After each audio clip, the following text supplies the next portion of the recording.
Shalom, selamat malam Bapak Ibu, saudara yang dikasihi oleh Tuhan. Hari ini kita berjumpa lagi di dalam pendalaman Alkitab kita, Instagram Live Gereja Kristen Kalam Kudus Kupang Jaya. Mari sama-sama kita akan menunggu saudara-saudara kita yang akan bersama-sama untuk mendengarkan dan mengikuti pendalaman Alkitab ini. Tetapi sebelum itu kita akan bersama-sama mendengarkan pujian-pujian supaya kita juga boleh mendapatkan keteduhan dan damai sejahtera.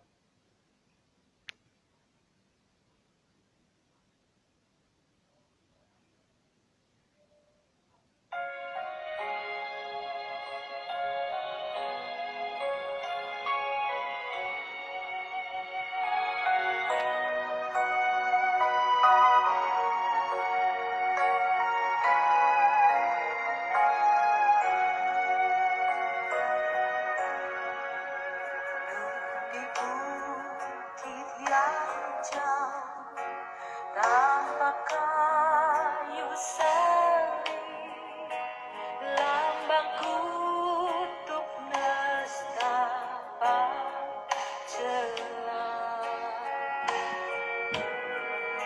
Salib itu terang, Tuhan Maha Kudus menebus umat manusia.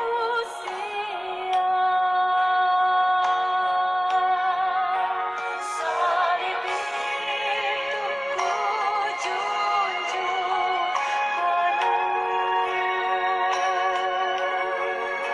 hingga tiba saat ajalku. Salib itu ku rangkul teguh, darah tak kelak milikku.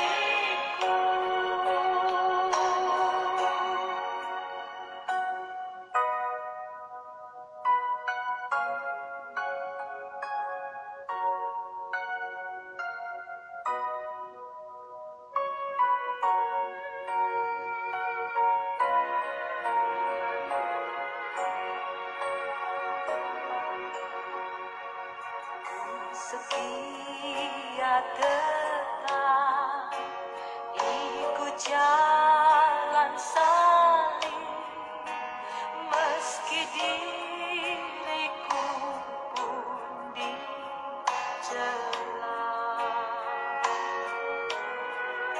Satu saat kelak ku dibawa pergi ke tempat kemuliaannya.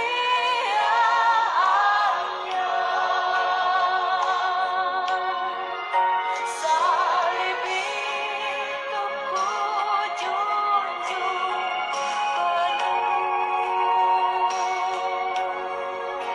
hingga tiba saat ajalku.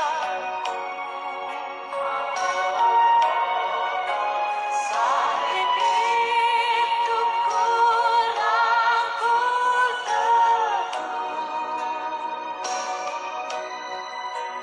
darahku tak kelak milikku. Salib itu ku rangkul teguh, darahku tak kelak milikku.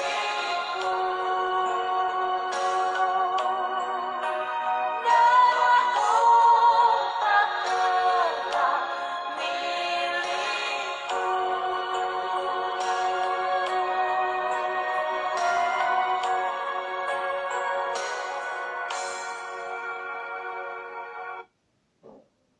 Ya, kita akan mulai PA kita pada malam hari ini. Kita bersatu di dalam doa. Bapa di dalam surga, kami sungguh bersyukur dan berterima kasih. Jikalau di malam hari ini kami boleh berkumpul kembali untuk belajar kebenaran firman Tuhan. Dan biarlah kami boleh belajar banyak hal melalui firman Tuhan yang akan kami baca dan akan kami renungkan bersama-sama. Tuhan pakai waktu ini, berkati jaringan yang kami gunakan, supaya jaringan ini boleh lancar dan kami juga boleh diberkati oleh firman-Mu. Berkati hamba-Mu yang akan menguraikan firman bagi setiap kami. Di dalam nama Tuhan Yesus kami berdoa. Amin. Ya, hari ini kita akan bersama-sama belajar membahas sebuah tema, yaitu kejahatan yang sungguh-sungguh jahat. Firman Tuhan hari ini terambil dari 1 Samuel pasal yang kedua, ayat yang ke-11 sampai dengan ayat yang ke-26. 1 Samuel pasal yang kedua, ayat yang ke-11 sampai dengan ayat yang ke-26. Demikianlah bunyi firman Tuhan. Lalu pulanglah Elkana ke Rama, tetapi anak itu menjadi pelayan Tuhan di bawah pengawasan Imam Eli. Adapun anak-anak lelaki Eli adalah orang-orang dursila. Mereka tidak mengindahkan Tuhan, ataupun batas hak para imam terhadap bangsa itu. Setiap kali seseorang mempersembahkan korban sembelihan, sementara daging itu dimasak, datanglah bujang imam membawa garpu bergigi 3 di tangannya, dan ditucukkannya ke dalam bejana atau ke dalam kuali, atau ke dalam belanga, atau ke dalam periuk. Segala yang ditarik dengan garpu itu ke atas diambil imam itu untuk dirinya sendiri. Demikianlah mereka memperlakukan semua orang Israel yang datang ke sana ke Silo. Bahkan sebelum lemaknya dibakar, bujang imam itu datang. Lalu berkata kepada orang yang mempersembahkan korban itu, "Berikanlah daging kepada imam untuk dipanggang, sebab ia tidak mau menerima daripadamu daging yang dimasak, hanya yang mentah saja." Apabila orang itu menjawab, "Bukankah lemak itu harus dibakar dahulu, kemudian barulah ambil bagimu sesuka hatimu?" Maka berkatalah ia kepada orang itu, "Sekarang juga harus kau berikan, kalau tidak aku akan mengambilnya dengan kekerasan." Dengan demikian sangat besarlah dosa kedua orang muda itu di hadapan Tuhan, sebab mereka memandang rendah korban untuk Tuhan. Ayat 18. Adapun Samuel menjadi pelayan di hadapan Tuhan. Ia masih anak-anak yang tubuhnya berlilitkan baju efod dari kain lenan. Setiap tahun ibunya membuatkan dia jubah kecil dan membawa jubah itu kepadanya. Apabila ia bersama-sama suaminya pergi mempersembahkan korban sembelihan tahunan. Lalu Eli memberkati Elkana dan istrinya. "Tuhan kiranya memberikan keturunan kepadamu dari perempuan ini, pengganti yang telah diserahkannya kepada Tuhan." Sesudah itu pulanglah mereka ke tempat kediamannya, dan Tuhan mengindahkan Hana, sehingga dia mengandung dan melahirkan 3 anak laki-laki dan 2 anak perempuan lagi. Sementara itu makin besarlah Samuel yang muda itu di hadapan Tuhan. Eli telah sangat tua. Apabila didengarnya segala sesuatu yang dilakukan anak-anaknya terhadap semua orang Israel, dan bahwa mereka itu tidur dengan perempuan-perempuan yang melayani di depan pintu kemah pertemuan, berkatalah ia kepada mereka, "Mengapa kamu melakukan hal-hal yang begitu? Sehingga aku dengar dari segenap bangsa ini tentang perbuatanmu yang jahat itu. Janganlah begitu, anak-anakku. Bukan kabar baik yang ku dengar itu, bahwa kamu menyebabkan umat Tuhan melakukan pelanggaran. Jika seorang berdosa terhadap seorang yang lain, maka Allah yang akan mengadili. Tetapi jika seorang berdosa terhadap Tuhan, siapakah yang menjadi perantara baginya?" Tetapi tidaklah didengarkan mereka perkataan ayahnya itu, sebab Tuhan hendak mematikan mereka. Tetapi Samuel yang muda itu semakin besar dan semakin disukai, baik di hadapan Tuhan maupun di hadapan manusia. Sampai demikian jauh pembacaan firman Tuhan. Selamat dan berbahagia bagi setiap kita yang membaca, merenungkan, dan juga melakukan firman Tuhan di dalam kehidupan kita sehari-hari. Bapak Ibu Saudara yang dikasihi oleh Tuhan, ketika kita berbicara mengenai kejahatan, ya di dalam dunia kita tinggal, di dalam lingkungan kita, kejahatan bukanlah sesuatu yang asing. Misalnya, di akhir-akhir ini kita mendengarkan ada kejahatan yang dilakukan oleh seorang ibu terhadap ketiga orang anaknya. Ibu ini ingin supaya anaknya tidak mengalami masalah seperti yang dialami. Ibu ini ingin supaya anaknya dalam tanda petik bahagia, tidak menderita seperti yang dia alami. Tetapi, ya, keinginan itu diwujudkan dengan cara yang salah. Keinginan supaya anak-anaknya tidak menderita itu adalah keinginan yang baik menurut saya. Tetapi keinginan itu diwujudkan dengan cara yang salah. Yaitu apa? Dengan cara membunuh ketiga orang anaknya. Dengan menyayat bagian tubuh dengan silet. Ya, menyayat bagian tubuh anaknya dengan silet. Bahkan ada yang meninggal karena bagian leher ini disayat oleh ibunya sendiri. Inilah bentuk kejahatan di zaman modern ini, di dalam kehidupan sosial masyarakat kita. Bahkan kalau kita melihat, ada juga kejahatan-kejahatan di dalam hal agama, yang mengatasnamakan agama. Apa itu Bapak Ibu? Misalnya, ada sejumlah siswi-siswi yang melakukan pendidikan agama, yang dipercayakan kepada lembaga pendidikan yang berdasarkan agama, tetapi apa yang terjadi di lembaga pendidikan itu, sang pengajar, yaitu gurunya, yang dianggap sebagai pemuka agama itu, melakukan tindakan asusila, melecehkan dari siswi-siswi tersebut. Tidak sedikit orang percaya kepada para pemimpin agama, tetapi kepercayaan itu tidak diimbangi dengan sebuah sikap yang baik, sebuah hal yang baik untuk mendidik anak-anak yang telah dipercayakan itu kepada mereka. Bahkan ada yang menggunakan agama untuk memeras umatnya. Bahkan ada juga yang menggunakan agama untuk apa? Mengajak jemaatnya untuk menjadi membernya, untuk menjadi downline-nya, supaya sang pemimpin agama ini bisa memungut dan mengumpulkan uang-uang, dan ia mendapatkan kekayaan yang luar biasa. Bapak Ibu Saudara yang dikasihi oleh Tuhan, banyak sekali kejahatan yang dilakukan di dalam dunia kita ini. Ada yang kejahatan dilakukan di dalam hal sosial, ada juga kejahatan yang dilakukan di dalam dunia beragama, bahkan mengatasnamakan agama. Nah, hari ini kita belajar Bapak Ibu, ketika kita membaca bagian ini, kita mendapati sebuah kejahatan di dalam kehidupan para pelayan Tuhan. Bapak Ibu yang kita kasihi, yang saya kasih di dalam Tuhan Yesus. Kalau kita melihat Bapak Ibu di dalam bagian ini ada pergantian-pergantian yang ditampilkan oleh sang penulis kitab 1 Samuel itu.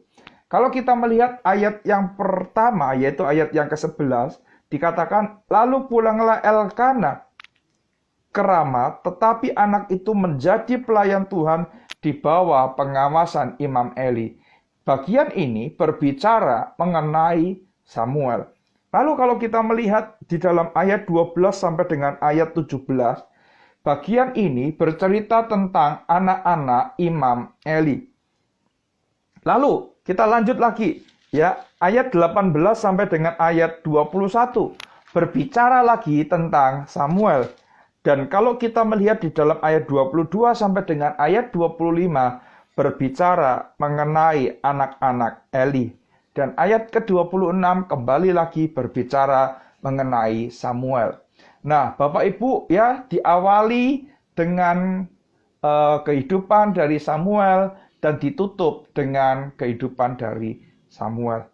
Bapak Ibu, ada dua tokoh yang menjadi tokoh utama di dalam bagian ini, yaitu yang pertama adalah Samuel, anak dari Hana yang dipersembahkan kepada Tuhan dan sekarang berada di dalam pengawasan Imam Eli, yaitu Samuel. Dan yang kedua adalah anak-anak dari Eli itu sendiri. Bapak Ibu, kalau kita melihat anak-anak Eli ini adalah anak-anak yang melakukan kejahatan. Ya, apa kejahatan mereka, Bapak Ibu? Di dalam ayat yang ke-12 itu dikatakan mereka tidak mengindahkan Tuhan. Ya, kalau boleh saya katakan, saya bahasakan dengan bahasa saat ini adalah mereka tidak menganggap Tuhan. Mereka memandang rendah Tuhan. Mereka melihat Tuhan dengan sebelah mata mereka. Nah, kalau kita melihat dikatakan di dalam bagian ini, Bapak Ibu, ya, dikatakan oleh penulis kitab 1 Samuel ini bahwa mereka ini adalah anak-anak Dursila. King James Version menuliskan anak-anak Dursila ini adalah dengan menerjemahkan dengan son of Belial, ya, son of Belial. Nah, Bapak Ibu, sons of Belial ini dikaitkan dengan sikap mereka yang tidak mengindahkan Tuhan. Nah, tetapi kalau kita bandingkan di dalam pasal yang pertama ayat yang ke-16, ya, di situ juga Eli menyebut Hana sebagai perempuan Dursila, ya, daughter of Belial. Tetapi Bapak Ibu, penggunaan ini ya ingin ditulis dengan bentuk yang kontras. Kalau untuk anak-anak Eli, son of Belial itu menunjukkan kebebalan hati mereka, sikap mereka yang tidak hormat kepada Tuhan, sikap mereka yang tidak mengindahkan Tuhan, sikap mereka yang tidak mau menuruti Tuhan. Tetapi kalau kita melihat di dalam kehidupan Hana, ya, di dalam kesedihannya, Hana itu datang kepada Tuhan. Hana itu mencurahkan hatinya kepada Tuhan. Dan Eli dengan mata jasmaninya, dia melihat bahwa Hana sedang mabuk. Ya, oleh karena itu, Hana disebut oleh Eli sebagai seorang perempuan Dursila. Jadi, anak-anak Eli ini adalah orang-orang yang melakukan kejahatan, Bapak Ibu ya. Apa sih kejahatan mereka? Bapak Ibu, kalau kita melihat di dalam ayat 12 sampai dengan ayat yang ke-17 ya, dikatakan mereka tidak mengindahkan Tuhan. Dan di dalam ayat yang ke-17 dikatakan apa? Mereka memandang rendah korban untuk Tuhan. Nah, mereka tidak mengindahkan Tuhan, mereka memandang rendah korban untuk Tuhan. Itu dinyatakan dalam bentuk apa, Bapak Ibu? Dalam bentuk mereka ya memperlakukan hewan yang dipersembahkan kepada Tuhan itu dengan tidak semestinya. Nah, lalu pertanyaannya adalah, kalau begitu semestinya itu bagaimana? Ya, semestinya itu bagaimana? Nah, mari kita lihat Bapak Ibu di dalam Ulangan pasal 18, Ulangan pasal 18 ayat yang ketiga. Ulangan 18 ayat yang ketiga. Ya, di sana dikatakan demikian. Inilah hak imam terhadap kaum awam, terhadap mereka yang mempersembahkan korban sembelihan, baik lembu maupun domba. Kepada imam haruslah diberikan paha depan, kedua rahang, dan perut besar. Jadi Bapak Ibu, hukum Musa sudah mengatur ada bagian-bagian yang memang tidak boleh ya diberikan kepada yang lain kecuali kepada imam. Tetapi Bapak Ibu, kalau kita melihat di dalam bagian ini Bapak Ibu ya, dikatakan apa? Mereka itu memperlakukan semua orang Israel. Jadi Bapak Ibu, ketika seseorang mempersembahkan korban sembelihan, daging itu dimasak, bujang imam itu membawa garpu dan dicucukkan ya, garpu yang bergigi 3 di tangannya. Ditucukkan ke dalam kuali atau belanga. Dan yang yang ditarik dengan garpu itu diambil imam itu untuk dirinya sendiri. Jadi Bapak Ibu, bukan yang diberikan kepada imam itu adalah daging yang seperti yang diatur di dalam Ulangan 18 ayat yang ketiga. Lalu kejahatan mereka ini Bapak Ibu ya, kita juga bandingkan di dalam Imamat pasal yang kedua ayat yang ketiga. Imamat pasal yang kedua ayat yang ketiga. Korban sajian selebihnya adalah teruntuk bagi Harun dan anak-anaknya. Ya, jadi memang sudah diatur bahwa ada bagian untuk imam, ya, bagian-bagian yang tidak boleh dinikmati oleh yang lain kecuali oleh imam. Tetapi mereka membatasi itu, Bapak Ibu ya. Apa yang diambil oleh garpu yang bergigi 3 itu, itulah yang menjadi bagian dari imam. Lalu, kalau kita melihat Bapak Ibu ya, di dalam ayat yang ke-15, apa yang dikatakan di dalam bagian ini? Sebelum lemaknya dibakar, bujang imam itu datang, lalu berkata kepada orang yang mempersembahkan korban itu, "Berikanlah daging kepada imam untuk dipanggang, sebab ia tidak mau menerima daripadamu daging yang dimasak, hanya yang mentah saja." Lalu ayat 16, apabila orang itu menjawab, "Bukankah lemak itu harus dibakar dahulu, kemudian baru diambil bagimu sesuka hati? Sekarang juga harus kau berikan. Kalau tidak, aku akan mengambilnya dengan kekerasan." Nah, Bapak Ibu, kalau kita melihat ya, kalau tadi Bapak Ibu ya, maafkan, bukan anak-anak ini tidak memberikan kepada imam, tetapi dengan garpu yang banyak itu mereka mengambil semua. Mereka bukan mengambil bagian seperti yang dituliskan di dalam Ulangan 18 ayat yang ketiga tadi. Lalu berkaitan dengan lemak. Lemak itu adalah bagian yang sangat menyukakan hati Tuhan. Ya, ketika seseorang ingin mempersembahkan lemak itu, maka lemak itu dibakar terlebih dahulu. Lemak itu akan menimbulkan bau-bauan yang harum. Dan akhirnya Bapak Ibu, ya, lemak itu menyukakan hati Tuhan. Nah, itu dikatakan di dalam Imamat pasal yang ketiga, ayat yang ke-5. Coba kita lihat Bapak Ibu ya. Imamat pasal yang ketiga, ayat yang ke-5. Di sana dikatakan demikian. Anak-anak harus membakarnya di atas mezbah, yakni di atas korban bakaran yang sedang dibakar di atas api, sebagai korban api-apian yang, perhatikan, baunya menyenangkan bagi Tuhan. Tetapi apa yang dilakukan oleh anak-anak dari Imam Eli ini Bapak Ibu ya? Anak-anak ini Bapak Ibu ya,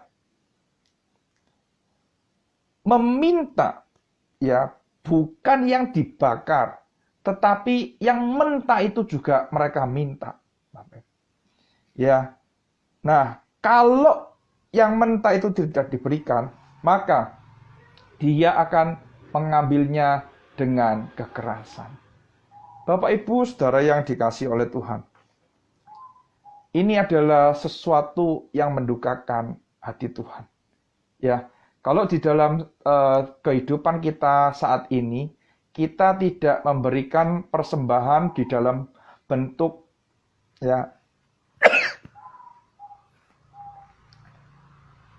penyembelihan daging, penyembelihan hewan-hewan, tidak Bapak. Tetapi kita memberikan persembahan di dalam bentuk uang. Lalu kejahatan seperti apa yang bisa muncul di dalam dunia modern ini? kejahatan yang mungkin terjadi adalah apa, Bapak Ibu? Uang itu digunakan untuk kepentingan pribadi-pribadi tertentu, ya, khususnya para pelayan Tuhan, dan bukan untuk pekerjaan Tuhan. Bapak Ibu, uang itu adalah tuan yang baik dan hamba yang kejam. Mengapa saya mengatakan seperti itu, Bapak Ibu, ya? Bapak Ibu, kalau kita menggunakan uang dengan baik, Bapak Ibu, ya, uang itu, maafkan saya keliru, tuan yang jahat tetapi hamba yang baik. Artinya apa, Bapak Ibu? Ketika kita menggunakan uang dengan benar, maka uang itu akan menjadi maksimal. Dia akan taat terhadap kita. Tetapi Bapak Ibu, ketika kita mulai dikuasai oleh keinginan-keinginan dunia yang tidak baik, keinginan-keinginan dunia yang tidak benar, maka uang itu akan menjadi tuan yang kejam. Maksudnya apa? Kita akan dikuasai, dicengkram oleh uang itu. Bukan secara literal, Bapak Ibu, tetapi hati kita, ya, keinginan kita sudah dibutakan dan digelapkan oleh uang. Uang itu adalah tuan yang kejam sekaligus juga hamba yang baik. Hati-hati sebagai seorang yang melayani Tuhan, seorang yang mengikuti Tuhan. Tuhan tidak anti terhadap uang, tetapi jangan sampai uang menjadi sumber masalah di dalam pelayanan kita. Dan jangan sampai uang itu membuat kita tidak mengindahkan Tuhan dan memandang rendah Tuhan, memandang sebelah mata keberadaan Tuhan. Bapak Ibu yang dikasihi oleh Tuhan, di minggu-minggu Prapaskah ini, mari kita coba lihat diri kita. Kita ini hamba yang seperti apa? Kita ini pelayan Tuhan yang seperti apa? Ya, saya tahu Bapak Ibu kita semua perlu uang. Tetapi bukan uang yang seharusnya menguasai hidup dan pelayanan kita, tetapi Tuhan yang menguasainya. Itu adalah kejahatan yang pertama. Yang kedua, Bapak Ibu, dikatakan apa? Bahwa ya, anak-anak Imam Eli ini, Bapak Ibu, tidur dengan perempuan-perempuan di depan pintu perkemahan, Bapak Ibu, ya. Di depan pintu pertemuan di dalam ayat 22, ya. Mereka tidur dengan perempuan-perempuan yang melayani di depan pintu kemah pertemuan. Bapak Ibu, hati-hati terhadap uang. Hati-hati juga terhadap dosa seksual. Ya, manusia yang sudah ditebus oleh Kristus tidak berarti bahwa dia tidak bisa jatuh ke dalam dosa. Kita perlu terus memiliki relasi yang intim dengan Tuhan. Supaya apa? Supaya ketika kita dicobai, bukan kita tidak dicobai. Ketika kita dicobai, kita tidak berbuat dosa. Anak-anak Eli ini telah ditegur oleh papanya. Tetapi apa? Mereka tidak mengindahkan teguran dari papanya itu. Mereka membiarkan dirinya dikuasai oleh keinginan mereka yang jahat itu. Dan jelas dikatakan bahwa Tuhan hendak mematikan mereka. Hati-hati dengan keinginan kita. Hati-hati Bapak Ibu dengan hal-hal materi, keuangan, hati-hati dengan hal-hal seksual. Karena itu bisa mendatangkan hukuman Tuhan di dalam kehidupan kita. Itu tadi kehidupan anak-anak dari Imam Eli. Sekarang kita melihat kehidupan dari Samuel, Bapak Ibu, ya. Kalau kita melihat, Bapak Ibu, kehidupan Hana diawali dengan sebuah kesedihan. Karena setiap kali datang ke Silo bersama dengan suami dan madu dari suaminya, yaitu Penina, Hana selalu disakiti oleh Penina. Tetapi Bapak Ibu, kalau kita melihat setelah Tuhan mendengarkan jawaban atas doa Hana, hidup Hana berubah. Samuel yang dijanjikan untuk dipersembahkan kepada Tuhan ditepati dan diserahkan kepada Imam Eli di dalam pengawasan Imam Eli. Dan kalau kita melihat Bapak Ibu ya, apakah Tuhan tutup mata terhadap Hana? Tidak. Tuhan bahkan membuka kandungan Hana, ya. Dia melahirkan 3 anak laki-laki dan 2 anak perempuan lagi. Bapak Ibu Saudara yang dikasihi oleh Tuhan, kalau kita melihat memang tidak banyak yang diceritakan mengenai kehidupan Samuel di dalam bagian ini, karena dikatakan bahwa Samuel itu masih muda, ya. Samuel ini masih kecil, ya. Tetapi Bapak Ibu, kalau kita melihat di dalam kehidupan orang tua Samuel, kita mendapati bahwa ada perubahan, ya. Ketika Hana mentaati, memiliki hidup yang benar dengan Tuhan, Tuhan mendengar jawaban doanya. Hana menepati janjinya kepada Tuhan, dan Tuhan mengindahkan kehidupan mereka. Bapak Ibu, seringkali kita di dalam mengikut Tuhan, kita mau ya diberkati oleh Tuhan.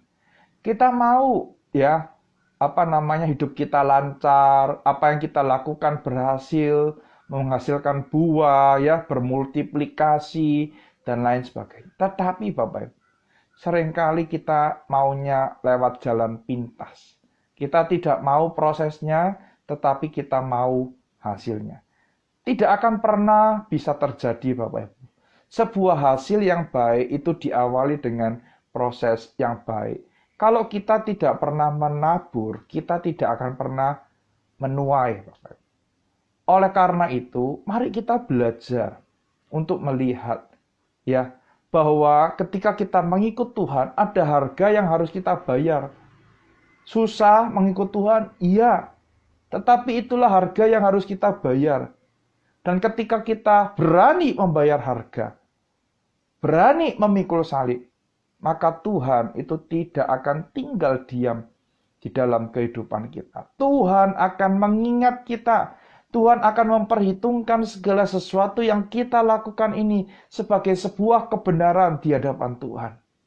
Nah, Bapak Ibu yang dikasihi oleh Tuhan, ya, kalau kita melihat berbeda dengan apa yang akan Tuhan lakukan di dalam kehidupan anak-anak Imam Eli dan kehidupan Samuel.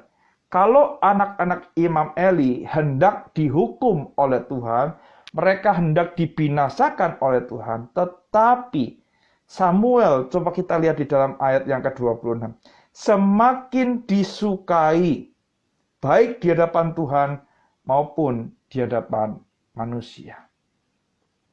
Orang yang hidupnya memperkenankan hati Tuhan, dia akan disukai oleh Tuhan yang paling utama, dan juga disukai oleh orang-orang yang ada di sekitarnya.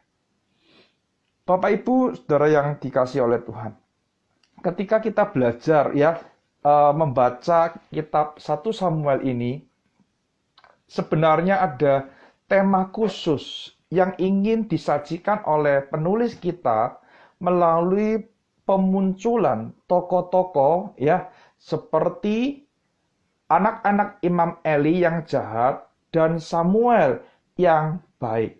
Nah, apa yang ingin dimunculkan oleh penulis kitab Samuel ini? Yang ingin dimunculkan itu berkaitan dengan pemilihan Tuhan terhadap raja atas Israel. Tuhan memilih Saul memang. Ya, Tuhan menetapkan Saul menjadi raja. Tetapi akhirnya Tuhan tidak berkenan atas hidupnya Saul. Dan Tuhan memilih Daud sebagai pengganti dari Saul. Jadi Bapak Ibu, narasi ini ingin menceritakan pemilihan raja ya atas Israel. Saul raja yang pertama yang dipilih, tetapi kehidupan Raja Saul tidak memperkenankan hati Tuhan, sehingga Tuhan harus menjatuhkan pilihan lainnya, yaitu kepada Samuel, kepada Daud, seorang yang diperkenan oleh Tuhan. Sama seperti Tuhan tidak berkenan terhadap kehidupan anak-anak Imam Eli, dan tetapi Tuhan berkenan terhadap kehidupan Samuel. Saul yang pertama awal kali ya diterima oleh Tuhan, tetapi akhirnya ditolak, dan Daud akhirnya yang meneruskan ya tahta dari Saul itu. Nah, Bapak Ibu Saudara yang dikasihi oleh Tuhan, di dalam minggu-minggu Prapaskah ini, mari kita mencoba untuk mengintrospeksi diri kita. Bagaimana sebenarnya kehidupan kita di hadapan Tuhan? Apakah memang kita memiliki kehidupan yang berkenan di hadapan Tuhan? Kehidupan yang berkenan di hadapan Tuhan ditandai dengan ya ketaatan kita terhadap firman Tuhan. Meskipun susah, meskipun sulit, meskipun mati-matian, meskipun kita seringkali jatuh bangun, tetapi kita tetap ingat bahwa Tuhan ya kita ingin supaya kita bisa kembali kepada Dia. Kita sadar bahwa ketika kita melakukan dosa, kita minta ampun kepada Tuhan dan kita kembali kepada Tuhan. Minggu-minggu Prapaskah ini mempersiapkan hati kita supaya kita bisa ya mengingat kembali akan pengorbanan Kristus di atas kayu salib dan kemenangan Kristus atas kuasa dosa, yaitu maut. Maukah kita mengalami kemenangan atas dosa?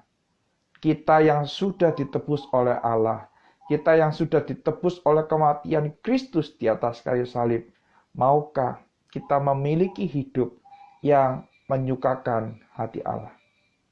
Kiranya Tuhan menolong dan memberkati kita di dalam kehidupan rumah tangga kita, di dalam kehidupan pekerjaan kita, di dalam kehidupan pelayanan kita. Kita selalu menyukakan hati Tuhan, kita mengindahkan Tuhan, kita mendengarkan Tuhan, dan pada akhirnya hidup kita menyukakan hati Tuhan. Ya, PA kita sampai di sini pada malam hari ini. Saya berikan kesempatan kepada Bapak Ibu yang ingin bertanya, ya silakan Bapak Ibu menuliskan pertanyaan di kolom yang ada tanda tanyanya. Nah, setelah itu saya akan membacakan dan saya akan berusaha untuk menjawabnya. Silakan bagi Bapak Ibu yang ingin bertanya. Jikalau tidak ada pertanyaan, maka saya akan mengakhiri PA ini di dalam doa. Sambil menunggu pertanyaan yang masuk, izinkan saya menyapa beberapa orang saudara kita ya yang telah bergabung. Selamat malam, ada Ibu Victoria, ada Ibu Sulastri, ada Ibu Poppy, ada Stephen, ada Pak Aan, ada juga ya Elizabeth, ada Bapak Jeffrey, dan ada ya Ibu Bapak Eko ya. Terima kasih sudah bergabung dalam PA pada malam hari ini.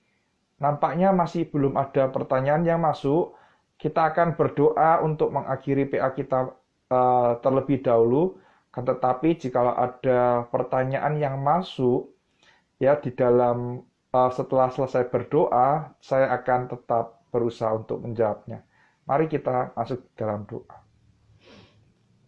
Bapa di dalam surga, saat ini kami bersyukur, kami diingatkan sekali lagi oleh firman Tuhan. Bapa, seringkali kami tidak dapat menghindarkan diri kami dari kejahatan-kejahatan atau dosa yang ada. Seringkali kami jatuh, bahkan kami hidup di dalamnya. Dan hari ini kami sadar bahwa hal itu tidak memperkenankan hati Tuhan dan akan mendatangkan kebinasaan bagi setiap kami.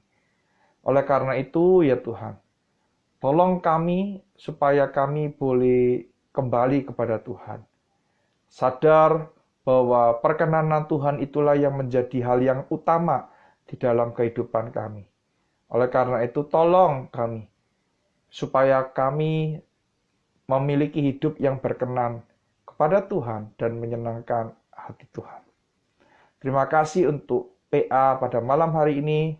Tuhan memimpin kami, Tuhan memberkati kami, Bahkan Tuhan mempersiapkan kami untuk memasuki masa-masa Paskah ini, supaya melalui peringatan kematian dan pengorbanan Kristus di atas kayu salib, bahkan kemenangan Kristus atas kuasa maut yang dinyatakan melalui kebangkitan Kristus, kami boleh melihat bagaimana sebenarnya hidup kami di hadapan Tuhan. Terima kasih ya Tuhan. Dengar doa kami, di dalam nama Tuhan Yesus kami berdoa. Amin. Ya, nampaknya sampai saat ini masih belum ada yang masuk. Terima kasih untuk kesetiaan Bapak Ibu mengikuti PA pada hari ini. Kita berjumpa kembali di dalam PA minggu yang akan datang. Selamat malam, Tuhan Yesus memberkati.